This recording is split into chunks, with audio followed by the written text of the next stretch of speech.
நான் பேசும்போது கொஞ்சம் பொறுமையாக நான் பேச சரியான பேச்சா அப்படின்னு கவனிச்சோன்னு சொன்னால் இது நான் தீமை சிபாரிசு செய்யணே, இது எனக்கு இதனுடைய பகுதி எனக்கு பங்கு எனக்கு வந்துட்டு இருக்குமே, இப்படி நம்ம நிறைய பாவம் சம்பாதிச்சிருக்கோம். நான் ஒன்று பார்த்துட்டேன்னு சொன்னால் தீமையாக தான் போல மற்றவங்களும் அதை பார்க்கணும்.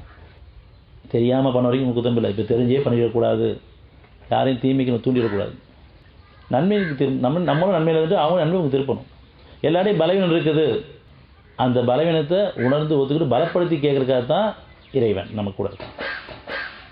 நம்ம கூட இருக்க அத்தாட்சி நிறைய கொடுக்கப்பட்டிருக்கு. அது பெருமை கொள்றதுக்காக கிடையாது, உள்ளச்சம் கொள்றதுக்காக. ஒவ்வொருத்தரும் தனித்தனியோட கேட்டுருக்கோம், கொடுத்துட்ருக்கான் பல வகையில். வானத்துக்கு மழையை கேட்டால் கூட அதையும் கொடுக்குறான். அதில் நம்ம மகிழ்ச்சி அடைஞ்சிடறோம். ஒவ்வொரு அத்தாட்சிகளும் இறைவன் உங்களோடு இருக்கான், நம்ம ஒவ்வொருத்தருடையும் நம்மளை படைச்சவன் இருக்காங்கிறதுக்காக தான் அத்தாட்சிகள். அது உள்ளச்சம் கொள்றதுக்காக. இது நீங்கள் அத்தாட்சியை மேன்மைப்படுத்துறது.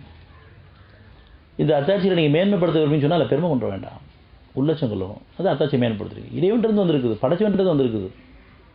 படைச்சவன்றது அத்தாட்சி வந்து எந்த அளவுக்கு நம்ம உள்ளச்சம் இருக்கணும், எந்த அளவுக்கு நம்ம அவனை நம்பணும், அதுக்காக அத்தாட்சிகள்.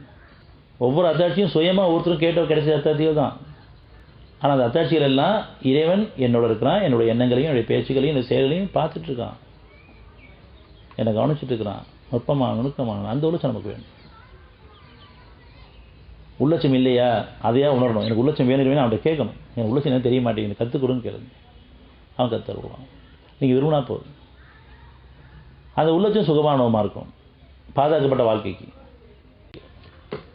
அமைதிக்காகவும் நடைங்க, உள்ளச்சத்துக்காகவும் நடைங்க. அவங்களோட உறுதிப்பதற்கு அத்தாட்சி கொடுக்கப்பட்டாச்சு, பாதை திறக்கப்பட்டாச்சு. விசாலமான பாதை, போட்டியோ பொறாமையோ இல்லாத பாதை, அதில் ஏழை பணக்காரங்களுக்கு அந்த பாகுபாடு இல்லாத பாதை, அல்லது இந்த மதத்துக்கு அந்த மதத்துக்குன்னு சொந்த கொண்டாத பாதை, இறைவன் இருக்கிற பாதை மட்டும்தான். நன்மைங்கிறது நம்ம கிழக்கிலோ மேற்கோ திருப்பி கொள்வது கிடையாது.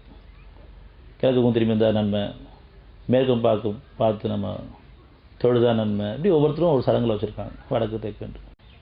என்னையே அழைக்க வேண்டும், இதுதான் நேர்வழி. உள்ளச்சத்துக்காக அழைக்கணும், குணக்கேடுக்காக இந்த குணத்தை நீக்கிறதுக்காக அழைக்கணும், நன்மையில் வாழ்றதுக்காக அழைக்கணும்.